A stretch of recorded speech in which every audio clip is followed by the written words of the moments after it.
Radhe Radhe my YouTube family and Ram Ram ji सबको and welcome back to my channel girly reaction. हम लेकर आए new reaction video Khesari Lal Yadav sir की और हैं मूड नहीं बे। अब मूड नहीं है, किस चीज़ का नहीं है वो तो गाना देखने के बाद पता लगेगा। खेसारी लाल यादव सर की आवाज़ है, शिल्पी राज का गाना है मूड नहीं बे। अब होगा नहीं होगा और कोमल सिंह साथ में भोजपुरी सॉन्ग है। कैसा नहीं मैंने भी अभी तक देखा नहीं है। और बाकी गाना तो बड़ा बवाल कर रहा है। क्यों?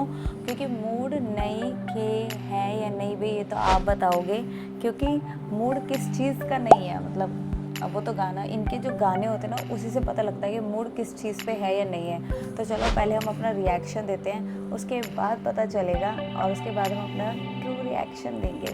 गाना तो बड़ा बवाल लग रहा है। खेसारी सर का ट्रेंडिंग सॉन्ग जो है भाई सब छोटी मोटी बात है क्या? तो हो ना हो उन्होंने तो अपना काम कर लिया।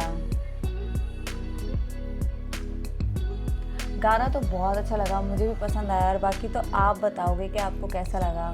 बाकी मैंने बोला था ना, अगर कुछ इस नाम ऐसे होते हैं ना गाने के, तो उनका जो गाने का रिलेशन होता है ना वो कुछ रिलेटेड वैसे ही होता है।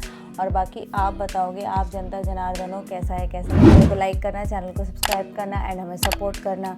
एंड अनसब्सक्राइब फैंस प्लीज़ हमारे चैनल को सब्सक्राइब करना। @गर्ली रिएक्शन इंस्टाग्राम ID है, जाके फॉलो कीजिए जिन्हें नहीं किया है, और ऐसे ही हमें सपोर्ट कीजिए। Thank you so much.